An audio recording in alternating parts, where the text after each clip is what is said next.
shengero rifise ububasha bwo kuguruza mabohero abanyabyaha bagakizwa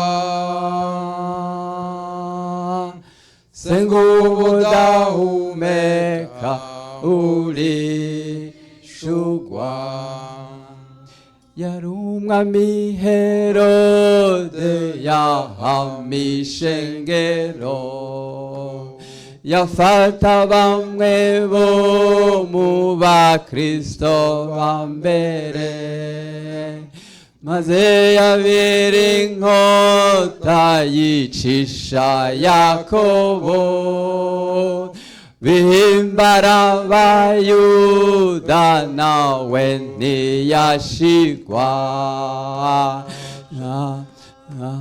shengero rifise ububasha bwo kuguruza mabohero abanyabyaha bagakizwa senga ubudahumeka urishugwa.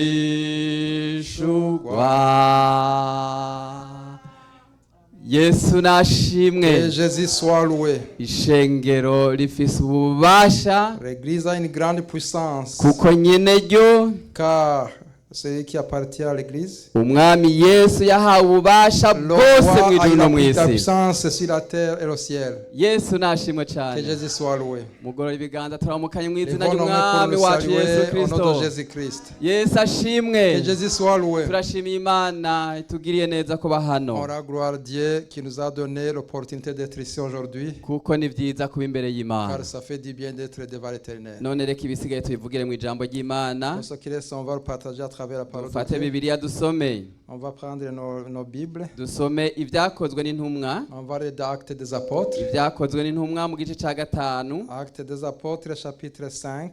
Igice ca gatanu turasoma imirongo 11 ya mbere. On va lire les 11 versets. Turasoma duhere ku murongo wa mbere On va turashikana ku murongo wa commencer par le 11. premier verset jusqu'à 11. Ibyakozwe n'intumwa igice ca gatanu Actes des Apôtres, chapitre 5. turasoma duhereye ku murongo wa mbere. On va débuter par le premier verset. Kandi ibyakozwe n'intumwa y'igitabo kitagoye gutora ndiyumvira ko mwamaze kuhabona ndagiye gusoma mu izina rya Yesu. Ananiya na Safira.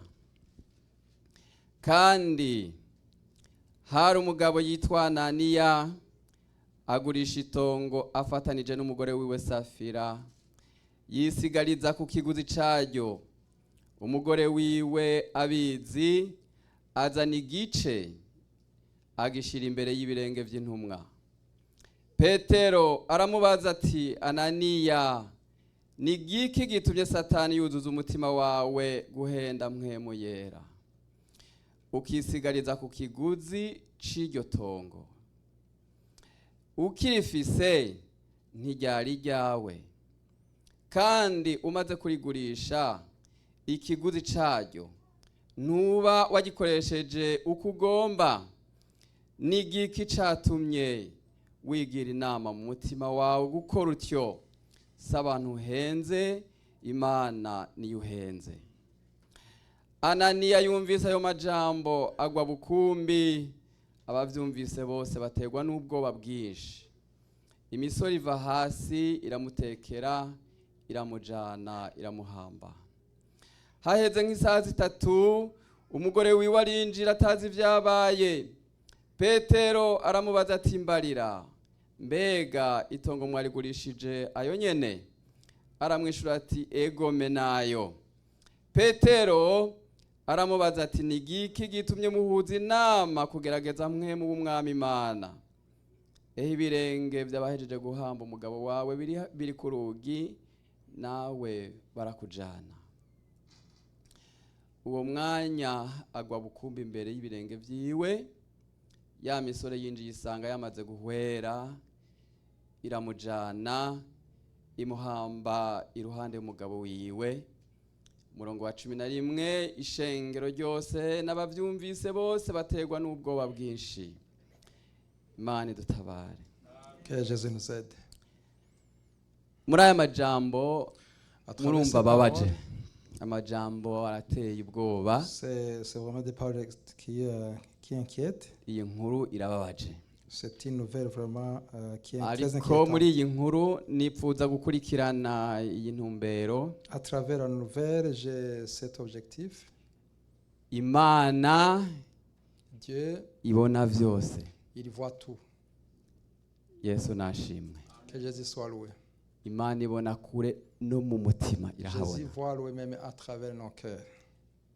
Kandi maze kubona mu mutima, Et après avoir vu dans ton cœur, iyo isanze ari heza, lorsqu'il voit que ton cœur est saint, iciwugira inzu yayo ikabaho nyene. il entre et il fait sa maison. Ariko iyo isanze hari icaha, Mais lorsqu'il trouve qu'il y a un péché dedans, irahana. et il doit punir, Kuko Imana yanka icaha. car Dieu est le péché. Igihano gishobora kuba ubwo nyene, Le péché peut venir instantanément, canke ikindi gihe. ou bien ça peut venir un peu plus tard. Ariko Imana irahana icaha. Mais Dieu punit le péché. Nta wundi abona mu mutima, Il n'y a pas quelqu'un d'autre qui peut voir dans le ariko cœur, Imana yonyene mais irahabona. Dieu, lui seul, peut voir à Niko l'intérieur. yabariye Yeremiya hariya mu gice ca 17 ku murongo w'10 avuga ngo ni jewe uhoraho nsesa umutima. C'est quand il a dit dans Jérémie, chapitre 10, il a dit, c'est moi qui examine le cœur. Imana Dieu, irafise ibintu tuvuga biyiranga. il a ses caractéristiques. Mu Kirundi nta jambo mbona twokoresha kuko mu Gifaransa bakoresha ijambo attribut z'Imana.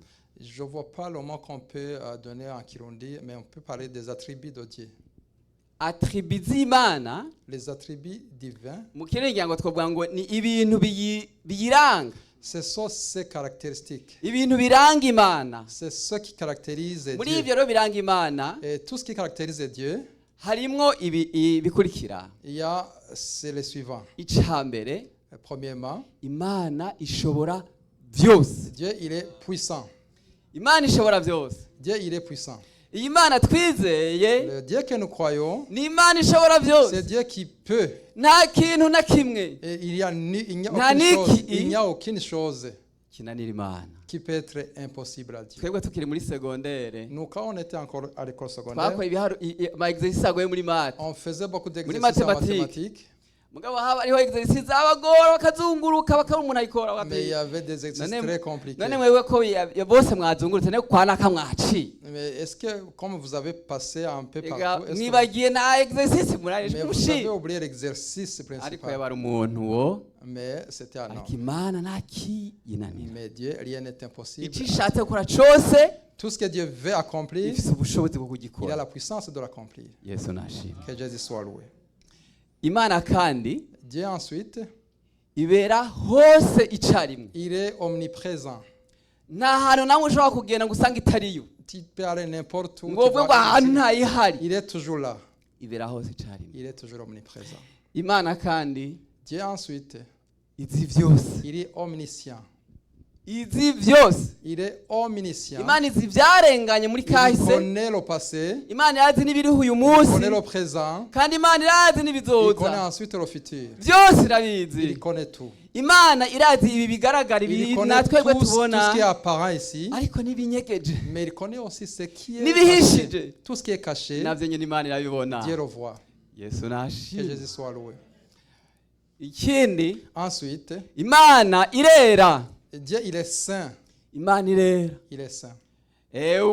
Yesaya we yumvise mu mareka amubwira ngo ni uwera uwera uwera. Isaïe a entendu quand il parlait, Dieu est saint, saint, saint.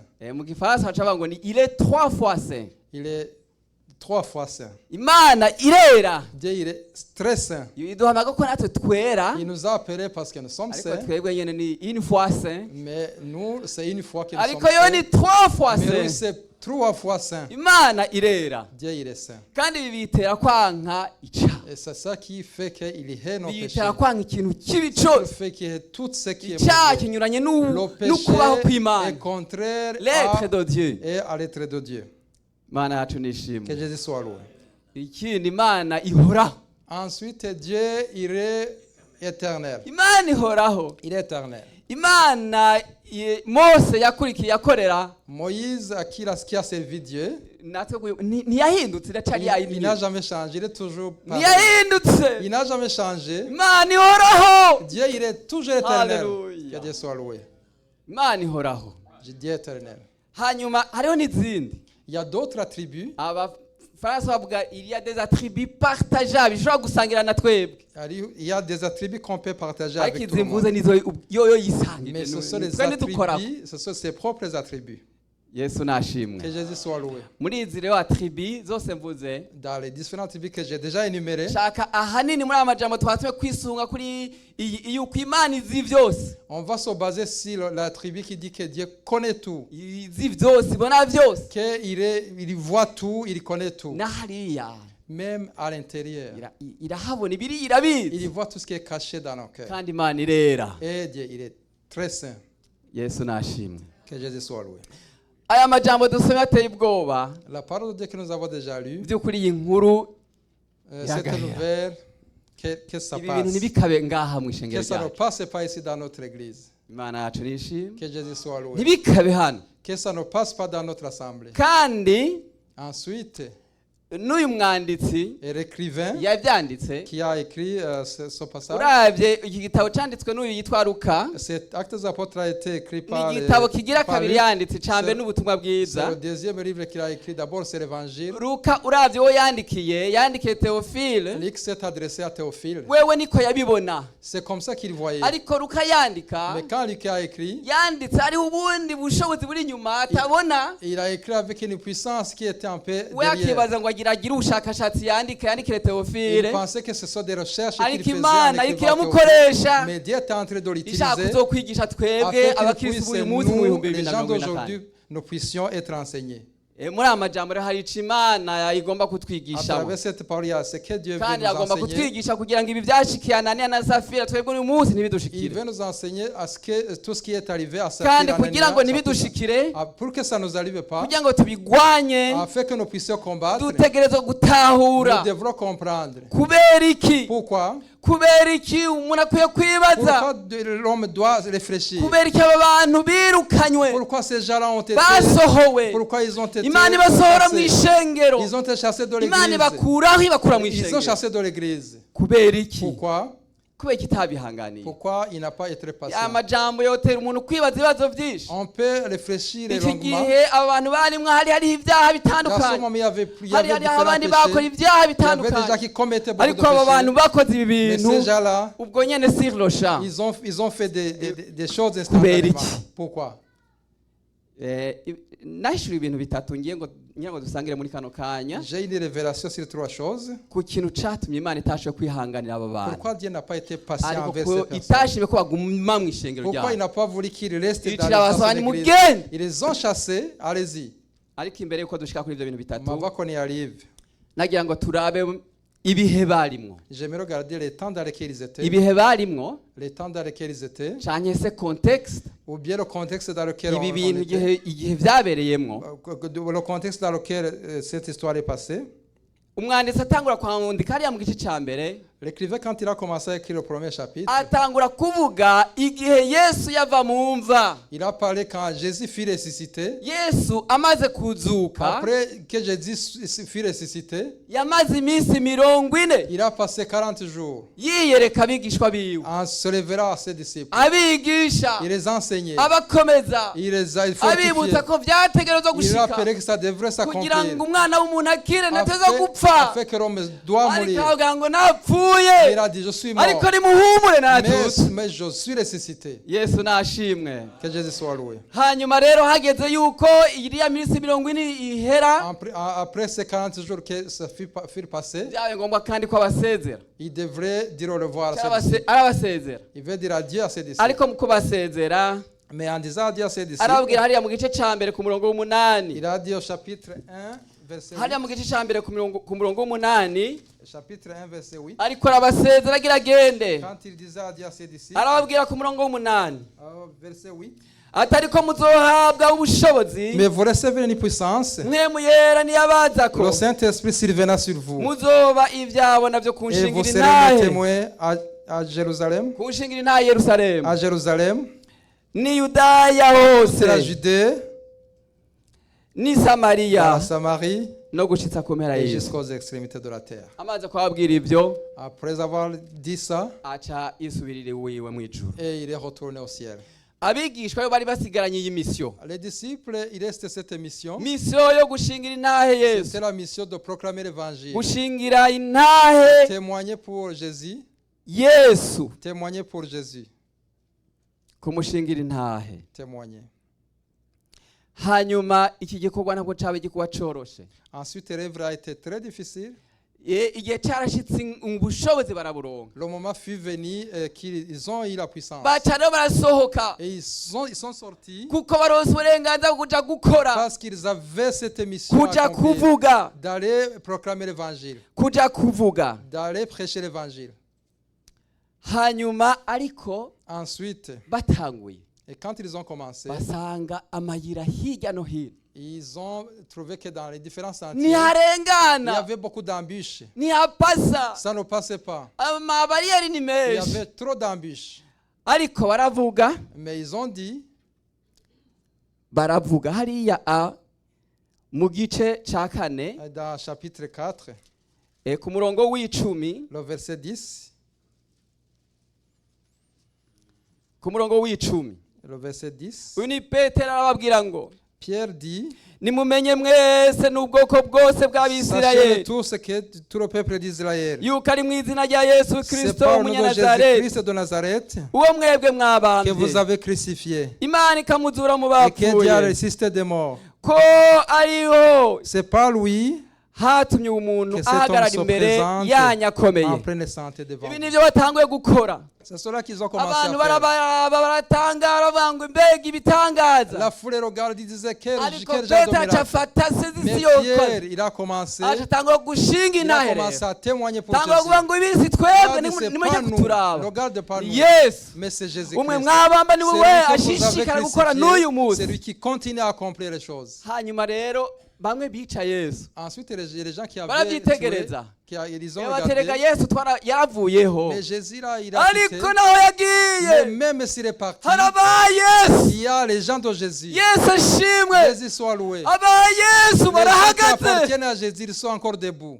kandi ibyo bagiye gukora Et murabona ko ari ensuite, ce binini qu'ils vont cyane vivre, c'est vraiment des merveilles. baca rero batangura kwa nimusubiye Ils ont dit, ne nimuhirahira ngo musubire kwigisha il ne faut plus enseigner. ariko Petero ababwira ngo iki Mais Pierre a dit, hariya ku murongo wa 19 dans le verset 19, Petero na Yohana ngo barabishura bati Pierre et Jean lui répondirent, ati namba ari byiza mu nyonga z'Imana kubumvira kubarutisha Imana j'irai sur le juste devant Dieu, de vous Nimuhitemo.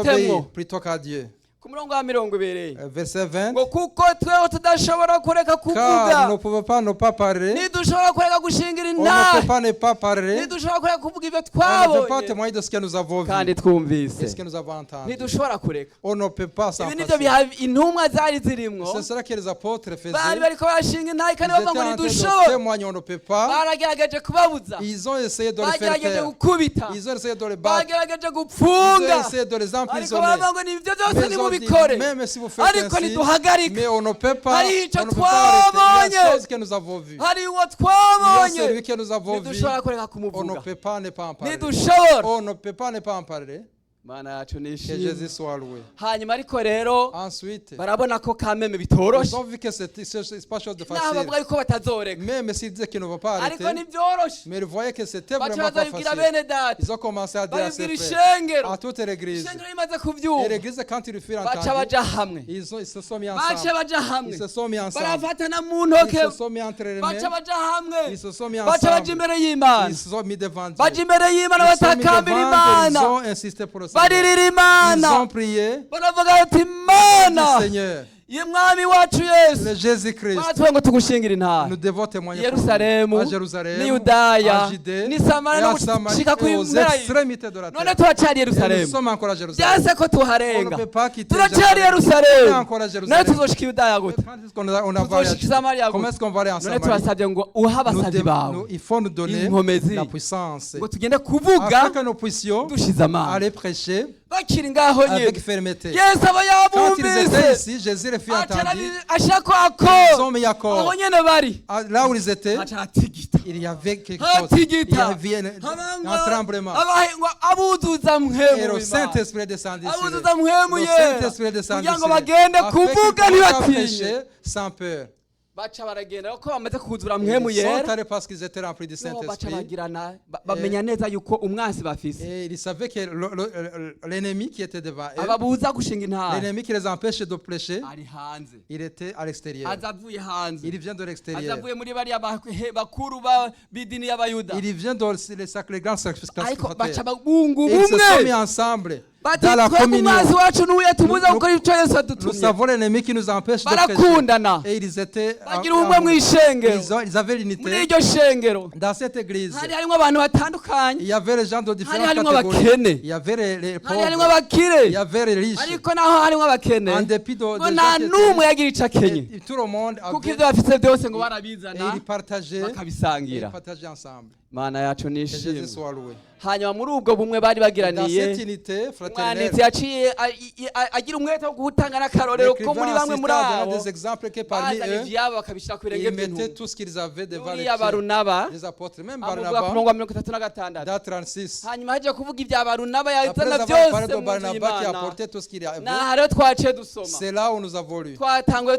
dusoma avuga ngo On a commencé à ngo lire. kandi Et ensuite, iyo dusoma bibiliya lorsqu'on lisait la hariho Bible, amajambo tudakwiye gushira ku il y a des ruhande mots qu'on ne peut pas mettre à ndavuze ngo côté. kandi Ensuite, nuko bari bariko baragenda mu nzira et quand kanaka ils étaient dans le bari chemin, mu nzira ils étaient nziza dans le bon bari mu chemin, nzira ils y'ubumwe étaient dans le bon chemin de bari mu nzira l'unité, gusangira ibyabo ils étaient en train byose de partager tout ce bari mu qu'ils nzira avaient. gushira Ils avaient dans la hamwe communion. ariko muri ivyo bihe Mais nyene dans les moments où ils kandi aho étaient, nyene là où ils aho nyene étaient, hari hari ubumwe là il y avait hari l'unité. hariho uwundi Là où mugabo il y avait un uwundi autre, mugabo yitwa qui ananiya s'appelle Ananias, na safira et umugore Safira, wiwe sa imana femme. idutabare cane que Dieu nous aide. kubera ikintu umuntu acafise ca kibazo Ils ont kubera ce iki aba problème. bantu Pourquoi ces gens-là, batemere kuguma mu ishengero ils n'ont ry'imana pas aimé rester dans kubera iki l'église? imana yabirukanye Pourquoi Dieu les a chassés? ikabirukana Pourquoi il les a chassés? icambere Premièrement, twasomye ku murongo wa gatatu nous avons lu dans verset 3. petero arababaza ati Pierre leur demanda, ananiya Anania,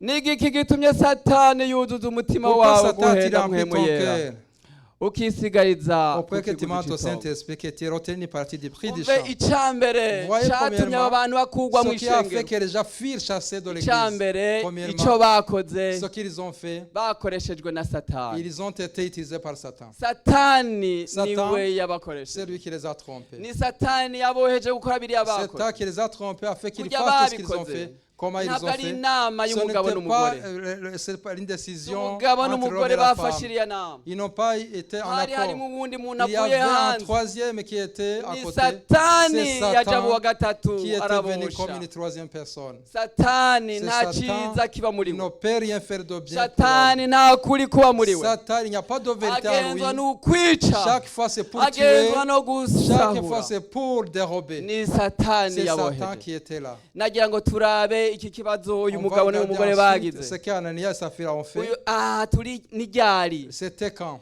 turi mu gihe cy'itango ry'ishengero C'était dans les moments du commencement de ni l'église. mu minsi ya mbere C'est dans les y'ishengero premiers moments de l'église. hanyuma satani Satan, ariko aritegereza ukuvuka kw'iri il était shengero en train de regarder la naissance de l'église. ariko araba ishengero Il était en train de regarder l'église. umujinya satani uramwica Satan, il a eu satani beaucoup de yagerageje méchanceté. gukoresha abo hanze Il a commencé à utiliser les gens de yagerageje l'extérieur. gukoresha bariya banyabwenge Il a b'ibyanditswe commencé à utiliser gukoresha abakuru bo mu idini les ry'abayuda sacrificateurs de ariko l'église. yasanze mu nzu urunani Mais ils rutamenwa ont trouvé qu'ils avaient une grande communion. abona atahashobora kubaca Ils ne bagize pouvaient ubumwe pas passer bukomeye parce cyane qu'ils étaient dans l'unité. satani satani ariko ntaheba Satan ne peut pas Satan ayobewe s'empêcher de inyuma. continuer parce qu'il passe à côté. araronda guca Il ahandi passe à côté arondera kwinjira et n'imbere il naho cherchait à passer même kwinjira devant. mu b'imbere Passer même dans les gens qui sont Mubimbere devant. Les mw'ishengero. gens qui sont devant l'église. muri bariya tujana Les gens là gusenga qui nous amènent à l'église. batujana mu vyumba Qui nous amènent vy'amasengesho dans les satani ntaheba Satan n'arrête pas. byase aje yigize aje atonoma nk'intambwe Et il vient comme un lion qui est rugissant. aje atonoma nk'intambwe Il akabona vient comme un lion biranze rugissant quand il voit que ça ne akabona passe pas. ntimutinya Quand il voit que vous Mugumye n'avez pas muhagaze. fait, que vous êtes encore debout, aca il ahindura peut changer. agaca aza Et nk'umumarayika il w'umuco vient comme un ange de lumière. akigira umumarayika Il se w'umuco change comme un ange de kugira ngo lumière abashikire. afin qu'il puisse vous nagira ngo élever. turabe iki kibazo cyacu On cy'aba va voir bantu ce qui est arrivé à uyu ces mugabo n'uyu disciples. mugore C'est Ananias et muri iyi Saphira. minsi y'intango y'ishengero Dans les premiers temps de l'église, cyashikiye umugabo n'uyu ce qui mugore est wiwe arrivé à cet homme et mu gihe cette femme, cy'intango c'était y'ishengero vraiment dans les débuts de turabe l'église. no mu gihe cy'intango y'ukubaho ku isi On va ukubaho voir kw'abantu. aussi avec le début du abantu commencement, babiri mu batanguye kubaho les premières personnes qui ont existé sur abantu terre, babiri batanguye kubaho les premières personnes qui ont existé, imana yabaremye il neza les avait créées bien. imana yabashize ahantu Il les heza avait mis cyane dans un grand jardin. nta mukene yabayo Il n'y avait pas de pauvres. byose bari babifise Ils avaient tout. bari bagize ubumwe Ils étaient dans l'unité. bari mu bwiza Ils bw'imana étaient dans la gloire de Dieu. ariko satani Mais abitegereza Satan les a regardés. satani Satan abitegereza les a regardés. naho yaca agenda Même s'il est passé à côté, Arabagendera. il est allé les yajya mu visiter. itanguriro mu gice cya C'est gatatu dans Genèse reka chapitre 3. tuharabe ni amajambo ndabizi murayazi ariko tureka dusome itanguriro gatatu Genèse chapitre 3, gatatu dusoma umurongo wa mbere c'est verset 1. havuga ngo icaha uko icaha caje mu isi ndagiye gusoma ntihabuye gutora Je vais lire. haravuga ngo inzoka yarusha amayeri Le serpent était le plus rusé ibikoko byose de byo tous mu les animaux des ishyamba champs.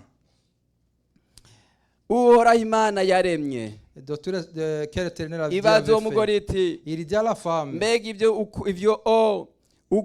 ibyo n'ukuri ibyo mbega n'iby'ukuri koko ko Dieu imana a-t-il yavuze ngo réellement dit, ntimujye ku giti na kimwe vous cyo ne muri iryo mangerez pas de tongo tous les arbres du jardin. murumva ngaha ni satani yaje Vous voyez yiyorobeje que yiyoberanije mu Satan, nzoka il s'est transformé en ariko serpent, yagize ishari mais il avait y'uko la babayeho jalousie neza imbere parce qu'il y'imana voyait qu'il était vraiment dans la aratanga gloire kuza de Dieu. kubitoraguzako Il a commencé à les ibyakurikiye fréquenter murabizi et après, murazi ibyakurikiye uko vous savez byagenze ce qui s'est passé après. ariko musomye hariya ku murongo wa 24 Quand on lit dans verset 24, tubona handitse ngo iki nuko yirukana umuntu kandi c'est ainsi qu'il mu ruhande chassa, ruherereye mu buseruko bw'iryo il tongo mit ryo à muri l'orient du edeni jardin d'Éden, ahashira il abakerubi mit les hamwe chérubins n'inkota yaka qui umuriro agite une épée flamboyante itangatanze impande zose pour garder, ngo yitangire inzira pour ija garder kuri le ca chemin giti de l'arbre c'ubugingo de vie.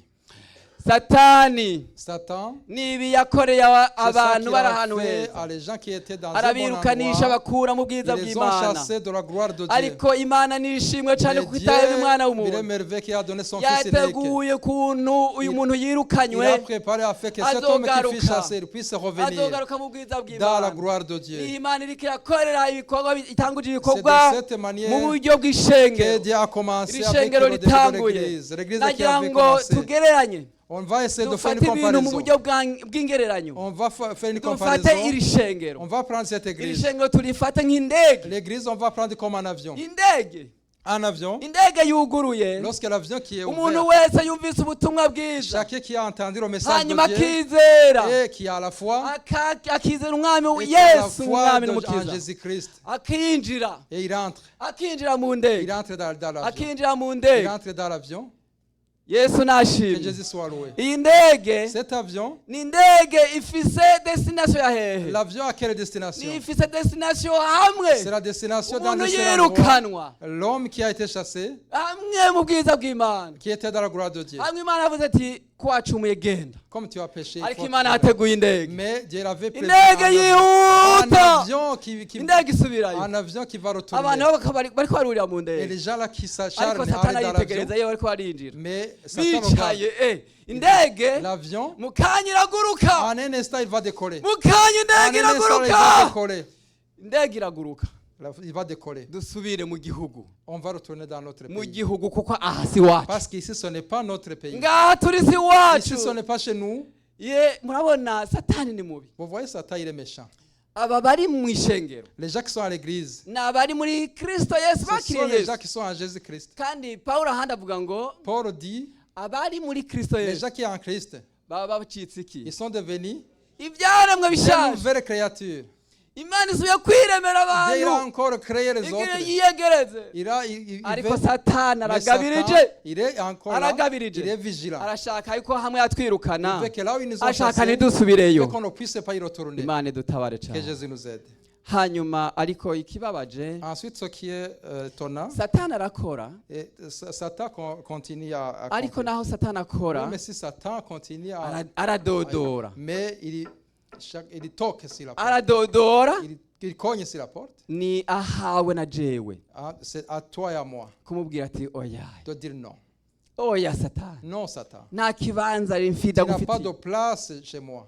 ega hajya ujya murongo wa gatatu Dans twasomye le verset 3, turi hariya mu byakozwe n'intumwa on gatanu est d'actes des apôtres. uriya chapitre murongo wa 5. gatatu Dans twasomye chapitre 5.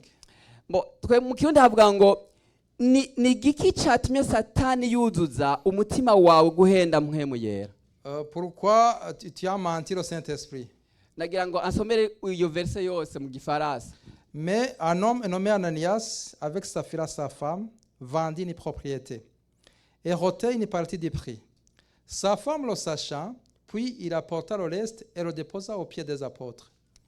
Pierre lui dit, Ananias, pourquoi Satan a-t-il rempli ton cœur au point que tu mentes au Saint-Esprit et que tu aies retenu une partie du prix du champ? yesu aguhezagire cyane nariko ndondera gutandukanya amaversion Je vais distinguer les deux versions. si ukuvuga ko hariho version zitari zo Je ne sais pas dire qu'il y a une bonne ariko version. murabizi yuko izi bibiliya iyo ziva Mais vous savez que là où les Bibles sont ya écrites, abantu ba mbere banditse bibiliya ntibazanditse mu les kirundi premières personnes qui ont écrit les Twese Bibles, dukoresha n'ont pas écrit en traduction. Kirundi, c'est la traduction. kandi abantu bakoze igikorwa gikomeye Et les gens, cyane ils ont fait une œuvre merveilleuse bakoreshejwe n'imana nyene parce qu'ils ont été utilisés par Dieu. ariko traduction ntabwo Mais vyoroshe la traduction n'est pas toujours Nico gituma originale. mubona version usanga Si zitandukana vous voyez qu'il y a différentes nariko versions, ndarondera mu zindi version mu gifaransa dans les versions en bavuga français, ngo pourquoi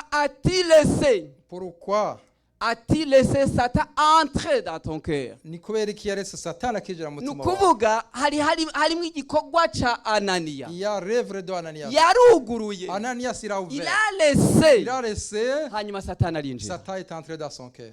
hanyuma aza yuzuza umutima wiwe Et il a. namwe murabe Rempli son abandi cœur. bujujwe mwemuye Les gens, ils sont remplis du Saint-Esprit. ariko wewe ngo umutima wiwe wuzuye satani Mais lui, il a fait entrer Satan. imana idutabare cyane Que Dieu nous aide. nta kindi yari gukora Il n'y a pas autre chose qu'il devrait faire. yumviye satani Ni t'étais. aretse satani akinjira mu mutima Lorsqu'il a wiwe laissé Satan entrer dans son twebwe uyu cœur, munsi icyo duhamagarirwa nous autres, ce que nous sommes nuko appelés, satani on tumuhunga n'est pas, Kandi nawe azoduhunga. il va s'éloigner de nous. musome yakobo 4 ku murongo w'indwi niko Lisez Jacques chapitre n'indi 4, mirongo verset ivuga uko 7. muhunge satani Fuyez Satan hanyuma kandi dusenge et nous devons prier. yesu avuga ngo nimugabe musenge Soyez vigilants, kugira ngo priez, nimugwe mu sans mosha cesse, mabi afin que vous ne puissiez pas tomber dans la tentation. ikigira kabiri Deuxièmement, cyatumye imana yirukana aba bantu ce qui a fait que Dieu puisse chasser ces gens, ntabwo ari ukubera yuko bagumije igice cy'ayo ce mafaranga n'était pas qu'ils ont retenu C'est quoi qu'on va attendre, une partie Guiche? du prix. kubera yuko petero yavuze gute Qu'est-ce que Pierre a dit? yavuze ku murongo wa 4 ngo ukirifise ntiryari ryawe S'il n'est pas été vendu, ne te reste-t-il pas? kandi umaze kurigurisha Après qu'il a été vendu, ikiguzi cyaryo ntuba wagikoresheje uko ugomba le prix n'était-il pas à ta disposition? yari afise uburenganzira Mais il avait son droit, yari afise liberté il avait sa liberté yo gukoresha ariya mafaranga uko de agomba pouvoir utiliser tout naho comme yari il voulait. kuzana igice akabwira petero Même s'il devrait apporter une akavuga ati moitié, umviriza en disant petero à Pierre, écoute Pierre, iri tongo narigurishije la ibihumbi propriété, bitanu j'aurais vendu à 5 000. none ndaguhaye ibihumbi Je te bine donne 2 000, 4 000, igihumbi nagisigaranye 1000, ça va me rester. iyo akabikora gutyo S'il le faisait ainsi, ntaco yari il n'y kuba avait aucun problème. kuko urumva yari kuba avuze ivyo yatanze niko Parce kunye que c'était sa propriété. ariko yazize iki Mais pourquoi il a yavuze ngo narigurije ibihumbi 5 J'aurais vendu à 5 000 kandi ndaguha ibihumbi 5 et nyene je t'ai donné 5 ariko 000. siko yari Mais ce yarigurishije n'était pas la vérité. yari yarigurishije dufata yagurishije ibihumbi 6 azana Il se 5 peut qu'il avait vendu à 6 000. kandi acaba ngo nagurije ayo nyene niyo narose Et il a menti en disant que c'est mu ça que yandi j'ai eu. majambo En d'autres termes, uyu muntu azize iki qu'est-ce qui est arrivé à cet homme? yashatse ko abona I- kugaragara Il a voulu que ça soit apparent uko atari comment il était, comment il n'est pas. yashatse ko petero abona yuko ari umuntu mwiza azana Il vyose voulait que Pierre puisse voir qu'il donne tout, ariko ananiya arabizi yuko atari alors kwari qu'en réalité, ce n'était pas. si kwari Il n'était pas pareil. iyi nyifato Et c'est ce comportement. yesu yayise uburyarya Jésus a dit que c'est l'hypocrisie. kandi rero abantu b'indyarya Les hypocrites, yesu yarabakariye cyane Dieu les haïssait beaucoup. dusomye matayo 23 Lorsqu'on lit en Matthieu 24, uza gusanga 23, ukuntu yababwiye amajambo agumye cyane Jésus disait des mots très abantu bashaka extraordinaires. kugaragara uko batari ya realite Les gens qui veulent apparaître comme ils ne sont pas en ni réalité, uburyarya c'est l'hypocrisie. ushaka ko abantu bakubona kuri mwiza On peut apparaître comme ushaka quelqu'un ko qui abantu est bakubona bon. kuri Tu veux umumarayika que les gens te voient comme un ange. ariko wowe urabizi uko imbere mu Alors qu'en mutima réalité, atari dans kuri ton cœur, c'est pas la vérité. yababwiye ngo iki hariya muri matayo 23 Dans dusome mu Matthieu nyarutsi 23, matayo 23 dusome mu nyarutsi tujye gusozera Matthieu chapitre 23, 23 Matthieu chapitre 23, 23 usomye 23 ku 25 23, 25. ndagiye gusoma nihuse yavuze ngo muzobona ibara mwebwe abanyabwenge b'ivyanditswe n'abafarisayo mwandyarya mwe kuko mwoza igikombe inyuma mwoza igikombe n'inkoko inyuma ariko imbere vyuzuye ubwambuzi n'ukutigarura. Umurongo wa 23 naho avuga ngo muzobona ibara mwebwe abanyabwenge b'ivyanditswe n'abafarisayo mwandyarya mwe mutanga icacumi c'imbwija anisi na kumino ariko mwaretse ibihambaye byo mu mabwirizwa n'ibindi bikurikira ariko ibyo byose ariko aroja kubabwira iki uravye hari inyuma ku murongo wa 5 avuga ngo ariko ibikorwa byabo byose babikora kugira ngo barabwe n'abantu Il faut toutes les actions pour être vu des ngo hommes. kuko udusanduku twabo Ce qu'ils portent, turimwe amajambo y'Imana ils portent de larges batugira phylactères. tunini bakatwagura Ils ont de longues franges. ngo ubuyonga bw'impuzu zabo Et les franges de leurs vêtements. bakabwongereza Et ils continuent à les bakunda agrandir. ibyicaro by'imbere n'ibindi mu majambo make ntabwo yesu ariko aratubwira yuko tudakwiye kugaragara neza imbere y'abantu Dieu ntabwo ne ariko voulait pas dire bibiliya qu'on yavuze devait apparaître bien devant les hommes. ntabwo bibiliya yavuze yuko tudakwiye gukora ibyiza ngo abantu babibone ko Ce n'est pas twakoze ce ibyiza qu'on ne doit pas faire de bonnes actions ariko devant bibiliya les hommes. iratubwira yuko hari abantu bakora ibyiza imbere y'abantu kugira ngo bashimwe Mais la Bible dit qu'il y a des gens qui font des bonnes actions pour qu'ils ariko soient devant les bahengera hommes. bwije Mais quand la nuit tombe, bahengera biyugaranye quand ils sont enfermés, bakaba abandi ils commencent à abo rero bashaka se transformer. kugaragara imbere y'abantu Les gusa gens là qui veulent apparaître bien bibagiye devant yuko les hommes, imana ibonera ahantu hagaragara mais ils ne pensent pas que Dieu voit ce qui yongera igenda apparaît. ikabona n'ahariya hatagaragara naho Et ils nyine voient ce qui est Ikabona dans les lieux ibiri cachés. imbere. Ils voient ce qui est à l'extérieur. imana idufashe Que cyane Dieu nous aide. imana iturinde uburyarya Que Dieu ne donne pas l'hypocrisie. abantu bashaka kumera uko batari Les gens veulent apparaître comme ils ne sont pas. ugiye kuraba iki cyaha satani yateje abantu Lorsqu'on regarde ce que les gens ils ont commis, ces gens-là ont commis comme ni péché, nacyo yateje adamu na eva c'est ça aussi qu'il a fait pour Adam et Ève. yabwiye ngo mwebwe muri vuneteke image Vous n'êtes qu'une image de Dieu. muri ishusho gusa y'imana Vous êtes seulement l'image de Dieu. ariko mworenga ku vy'imana Mais yababwiye si vous passez outre ce que Dieu vous mwe a dit, mwoca muhinduka vous allez transformer. mwoca muhinduka ntimusubire kuba ishusho Vous n'allez plus être comme une image. muzoca muba imana Vous allez être comme Dieu. muzoca muba imana Vous allez être comme Dieu. imana idutabare Que Dieu nous aide. turondere kumera uko turi by'ukuri On doit être comme nous sommes réellement. umwanya urihuse ariko ikigira gatatu Le temps passe, mais troisième dushaka chose, tugikura muri ibi nyene twavuze on va retenir dans ce que ugiye nous avons kuraba déjà ibi dit. byose uko bohejwe na satani, Et ils ont été mentis par Satan. uko bashatse kugaragara inyuma uko batari by'ukuri Ils imbere, voulaient apparaître ce qui n'était pas en babikorera réalité. muri iyi minsi ya mbere Et y'ishengero. ils ont fait dans les premiers moments de Nta l'église. kindi bari bagamije, Il n'y avait pas d'autre objectif. ivyo bari bakoze byari bigamije konona ishengero, Ce qu'ils avaient fait, c'était vraiment pour ternir l'image de l'église. ishengero ry'Imana. L'église de Dieu. Bari konona ishengero ry'Imana, Ternir l'église de Dieu. L'image de ishengero Dieu. ry'Imana, L'église de Dieu.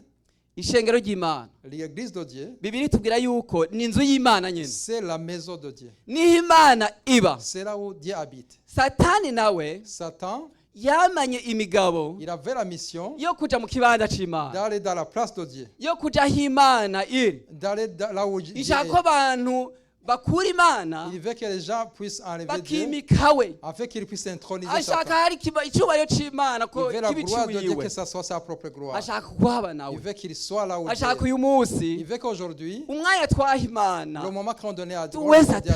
qu'on puisse l'accorder à Satan. mu gishingo co gushima Imana Au lieu de louer le yaremye Seigneur ijuru n'isi, qui a créé mu le gishingo ciel co et guha la terre, Imana icubahiro, dans la place de donner la gloire à Dieu, duha Imana dushemagize on va Satani. louer Satan. Ariko Satani aribeshe Mais Satan, il est kubera menteur. yuko ishengero, Parce que l'église, inzu la y'Imana, maison de l'éternel, ishengero ry'Imana, l'assemblée de Dieu, Imana irarikunda. Dieu l'aime. Imana ikunda ishengero, Dieu aime son assemblée. Imana ikunda ishengero. Dieu aime son église. Kubera ko Imana ikunda ishengero, Pourquoi Dieu aime son église? ishengero ryavuye, L'église elle est venue où? ishengero ryavuye hehe? L'église est venue où? Ryavuye mu bise Elle bikomeye est dans cyane. les meurtrissures. Ishengero ryavuye mu giciro Dans gikomeye le cyane. prix. Il a payé en Amaraso y'umwana c'est w'Imana le sang qu'il a versé. yasesetse kugira ngo Il a été ishengero versé afin que riboneke. l'église puisse naître. Naho ingunza za Satani, Même esprit avoir des naho tremblements de ikuzimu Satan. uri Même ingunza, peut avoir des ntacyo tremblements de rizokora Satan. ku Il n'y ishengero a ry'Imana. rien qui va pouvoir bouger le temple de Dieu. Yesu adufashe Que cyane. Jésus nous aide.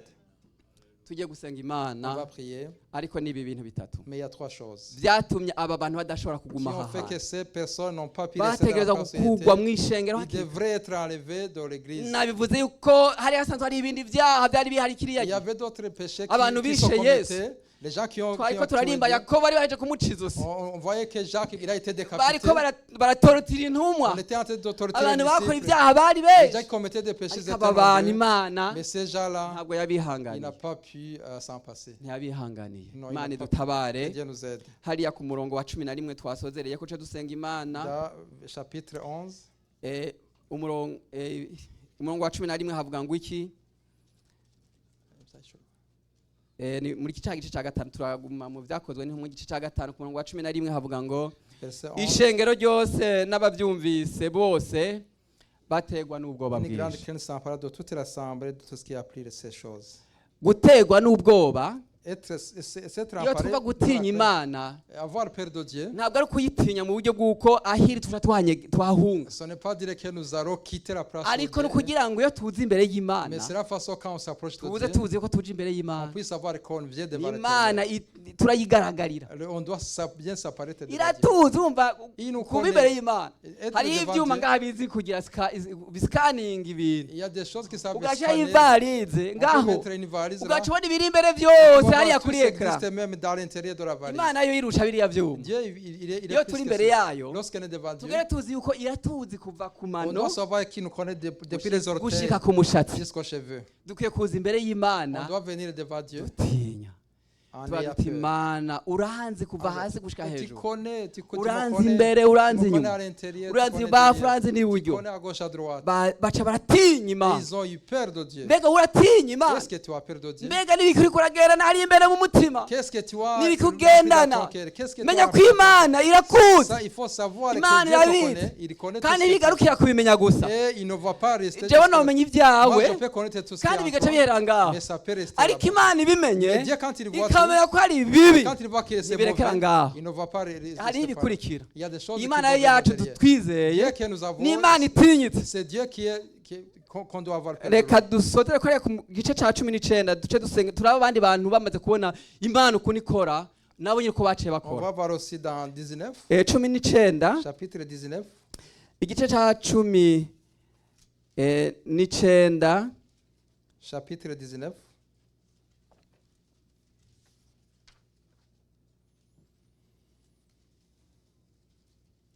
19 dusome ku murongo wa 17. 17e verset. 19 ku murongo wa 17 ndagiye gusoma.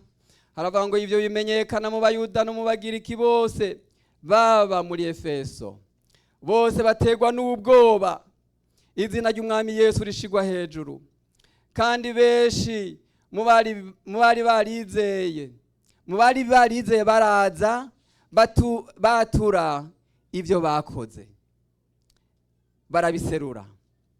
Benshi no mu bakora iby'ubupfumu bakoranya ibitabo byabo by'ubupfumu, babituririra mu maso ya bose, baharura igiciro cyabyo basanga gishitse ku ntete z'ifeza 50,000. Uko niko ijambo ry'umwami Yesu ryaguriye cyane rigira ububasha. Amen. Aha ni muri Efeso. C'est en Éphèse. Bari bamaze kubona ibitangaza Pawulo akora. Ils avaient eu beaucoup de prodiges. Umva ijambo avuga ari ijambo ry'ubushobozi. Hanyuma bavyumvise byose bibonye baca barahinda agashitsi. C'était un parler de peur. Bacasanga ntivyohera Ils ne ngaho. voyaient pas que ça pourrait pas Baca rester baraza là. batura ivyo bakoze Ils sont byose. venus confesser tout ce Ninda qu'ils ashaka avaient kwatura fait. ivyo yakoze Qui veut byose. Uyu munsi confesser kuri ce qu'il a fait mugoroba. aujourd'hui? Imana irabizi. Dieu, il connaît. Tugiye gusenga On Imana. va prier. Kaze twature. Soyez les bienvenus pour Waturira confesser. Imana ivyo wakoze. Confesser à Dieu ce que tu as fait. Umva byature. Confesse. Uyu munsi bigishoboka. Aujourd'hui, comme c'est toujours encore Imana possible. nahitohana nkuko yahanye Ananiya, Même si Dieu ne va pas punir comme il a uko puni bimeze Ananias, kose izohana. quoi qu'il en soit, il Ahana va bangu punir. ivyo urabikora, Tu le fais, nanje ngahora. et moi je m'ôtais. Ukibaza yuko muhanye Et tu nawe, penses que je suis comme toi. ariko nzoguhana byose Mais nabishize imbere je yawe. ferai apparaître tous devant Reka toi. nturindire Il kuzohanwa. ne faut pas attendre que tu Umwanya sois puni. n'uyu uza C'est ton utunganye. temps précieux pour venir devant Kaze confesser Dieu. utunganye imbere y'Imana. Venez confesser pour le Seigneur. Kaze utunganye imbere Venez y'Imana. confesser pour le Kugira ngo Seigneur. nawe uzorokoke. Afin que tu puisses être Kaze sauvé. utunganye. Venez confesser. Hanyuma- Que tu puisses être Kaze sauvé. utunganye. Venez confesser. Hanyuma ugume muri Afin iyi que tu mwishengero. puisses rester dans Ugume l'assemblée muri de iyi Dieu. ndege igiye Afin kuguruka. que tu puisses rester dans Mwemu le Dieu qui va w'Imana décoller. arabivuga, Le ibimenyetso Saint-Esprit biriho. dit, il y a des signes Byerekana ko apparents ishengero ry'Imana qui viennent ry'ubwenge. que Bangahe bashaka ko tuzojana. qui voulait partir avec moi. Satani agomba kutazosubirayo, ariko tuzosubirayo mu izina rya Yesu. Satan ne veut pas que tu Niba restes, nawe que tu retournes, ubyemeye, mais si tu haguruka. acceptes. Ndaguhaye kaze, ibyo nari mfise mvuga kuri uyu munsi Tout ce que nibi. j'avais fait Abavyumvise aujourd'hui, mwese Imana et tout ce qui a ibahezagire. entendu, que Dieu vous bénisse. Kaze imbere y'Imana ngaho abakozi b'Imana bagusengera. Venez, Ibi bintu on va ntubifata prier minenegwe pour vous. mwene data. Ne prenez pas Nous, ces il faut choses terminer. à la légère. Iyi ndege yabiguruka. L'avion qui va Ariko décoller, kaze. mais Kaze soyez les nawe bienvenus. ugumemwo. Soyez les bienvenus. Nta Afin que yindi tu restes. tike bakubaza. Il n'y a pas d'autre ticket Nta qu'on va te visa. demander. Il n'y a pas de Nta visa. Il n'y a pasiporo. pas de passeport. Yesu yararishe. C'est Jésus qui a Nuze déjà gusa payé. uvuye ngo Yesu Yesu ndakwizeye. je- Nanje je- ngume hano. No et kuri je vais Zoom rester turabona ici. abataritse On ibiganza. voit aussi les hommes, il y a déjà qui ont levé les mains. Ego kandi tugiye gusenga Imana. On va prier. Ariko wari umwanya mwiza. Mais c'est ton moment. Uyu mwanya ntagiye umuntu awugisha ubusa. Il ne faut pas laisser son Uyu mwanya moment. ntugucike. C'est un moment de Kaze valeur. mushishikara abari kure mushishikare gutarika Venez tous ceux qui ont ibiganza. continué à lever vos Imana mains. irabona Afin que- amazina parce que yanyu Dieu vous yandikwe. Dieu afin que Nimusoke vos ariko noms soient mugumemwo. écrits Hanyuma dans le livre tuzosubira de iwacu l'agneau. mu ijuru. À la cloche Tugiye que nous gusaba allons hano prononcer. twinginga On va umuvyeyi demander wacu à notre umwungere Révérend azasengera pasteur Imana. pour qu'il Amaze puisse guca bugufi imposer imbere les mains y'Imana. à ce que ce soit agenouillé devant le Seigneur. Kaze cane isawa. Tugiye gusenga Imana. Umuntu wese yibaze mu mutima iwe, ari abari hano cyangwa bari kuri Zoom, tugiye gusenga. Mana, turagushimiye ko wari wadutumiye, wari watumiye ishengero ryawe ryose Mana, hano cyangwa kuri Zoom, kugira bumve Mwami iri jambo ryawe. Ingene intumwa zatanguye gukora zikorana nawe, zirongowe na mpwemu yera. Turagushima yuko ubona mu mitima Mwami, wari wabonye izi ntumwa ingene zasezeranye yuko zizotanga ivyabo Mwami. Barahira imbere ya mpwemu yera, baragaragaza yuko Mwami ivyo bafise byose bazobizana imbere yawe kugira ngo Mwami bigukorere. Ariko turabonye Ananiya na Safira umugore wiwe ingene Satani Mwami yabuzuye, babesha mpwemu yera. Nico gituma rero Petero yabibonye muri zangabire watanga kuri wa munsi, maze muri ako kanya rero bica bigaragarira Petero ko aba bantu babeshe, aba bantu bagombye kwigungagunga mu byabo kandi bari barahiye imbere ya mpwemu yera. Nico gituma mwami habaye ishavu rikomeye. Petero abarira ati si abantu benshi Ananiya, ariko besha Imana, ubeshe mpwemu yera. None rero nta muntu n'umwe yoshobora mwami kubesha Imana. Turagushimiye rero yuko mwami ubu rero hari ijambo mwami rifasha ahantu hose havuga ubutumwa bwiza, kugira abantu bareke mwami kubesha, kandi bareke mwami guhenda Imana, kandi bareke kwigungira kw'ivyabo, kuko ntaco umuntu aronka atahawe n'Imana. Mana turagushimiye yuko natwe Mana mu mitima yacu tuzi. None rero mwami wumvise iri jambo agapfukama akemera yuko ari umunyabyaha, mu ijambo ryawe rivuga ngo mwami azoharirwa, kuko aho bagiye bavuga ubutumwa bwiza intumwa zawe bari bagiye gushinga intahe yuko mwami umuntu wese w'umunyabyaha yihana kandi agaharirwa. None turabasabiye mwami imbabazi kuko wavuze ngo icyo muzoboha cyose muri mwisi kizoba kiboshwe no mwijuru, kandi icyo muzobohoza mwami muri mwisi kizoba kibohowe mwijuru. Ubaharire rero ubagirire neza umuntu wese mwami yumva amahoro yuko atamwenda afite Imana. Urakoze rero kwa maraso ya Yesu Kristo yabayeho kugira ngo mwami ibyaha by'abantu bose byozwe. Boze rero kandi ubandike mu gitabo cy'ubugingo, kuko icyo gitabo birakenewe mwami ko amazina yacu yandikwayo, amazina y'abakwizeye yose mwami azosomwa, naho bigitevye ari ku rubanza rw'Imana ruriho, kugira ngo mwami ruzogaragaza ukuri kose. Urakoze rero kuharira, kandi urakoze ko mwami ubabariye. Tubasabiye gutyo twizigiye mu izina rya Yesu Kristo ko ariko biri. Amena. Amena. Yesu nashimwe. Que Jésus soit loué. Tugira ngo muri kano kanya dusengere umuntu afise umutwaro, En ce moment, on va prier pour celui qui a un fardeau, kuko iyi Mana tuyereka byose, kuko ishoboye parce byose. qu'on doit montrer à tout parce qu'il est Ubufise toujours. ibyamunaniye, Et celui qui a quelque chose qui est devenu très lourd pour lui, dufise Imana ibishoboye. on est quelqu'un qui est capable de tout. Haguruka mu kwizera. Levez-vous dans la foi. Bari hano mu ishengero, bari ngaha mu rusengero, Ceux qui sont à l'intérieur de n'abari ku l'église, ruzumu batariko et ibiganza, c'est les hommes qui lèvent les mains. Imana yacu irashoboye, Dieu, il est capable. irabatabara. Ikadusaba Iriva umurongozi wacu gusoma. Pastor Tadenda yaragije abasengera Imana. Bwirukiro Mana ya Aburahamu na Isaka na Yakobo, turagushimiye turagukengurukiye, uduteye iteka rikomeye muri aya masaha. Tunezerejwe n'Imana kuko twari mu ngoro yawe, twariko turumva ubumana bwawe n'ububasha bwawe n'ubushobozi bwawe, ingene uri Imana iraba ikaraba n'imbere mu mutima, ukamenya ibica no mu vyiyumviro vyacu, ukamenya intege nke zacu, ukamenya mwami ivyo tunesha n'ibitunesha. Uri Imana yera derere, uri Imana yo kwizigirwa, uri Imana wuzuye ubuntu n'urukundo, uri Imana igororotse. Turagushimiye mwami, guhera mu ntango y'ishengero wagiye urakora ibitangaza n'ibimenyetso.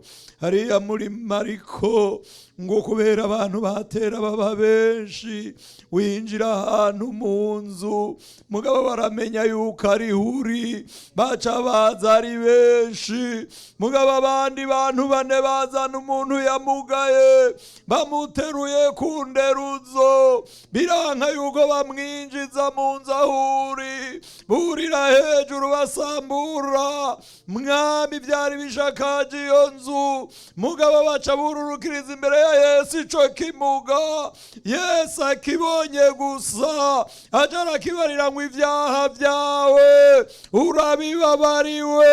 Abanyabwenge n'abandi mwami bibi vyanditswe vyera ngo baca baravuga bati ngo ashobora guharira ivyaha ibyaha gute atari imana yonyene. Aca aramenya ngo ivyo biyumvira mu mutima nk'uko tubibonye mu ijambo ryawe. Yesu aca arababarira ati icoroshe n'uguharira ibyaha canke n'ukubarira umuntu ngo ave muri iyi nderuzo yikorera inderuzo yiwagende, ngo ako kanya nyene aca aramara ngo niwikorera inderuzo yawe ugende.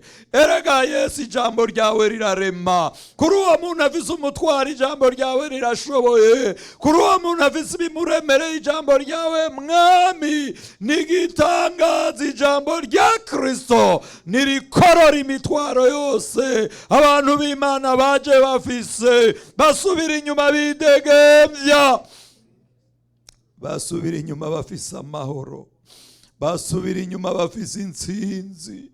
Mwami ingwari yariyo yose niyibwiritse mu izina rya Yesu Umunyanazareti.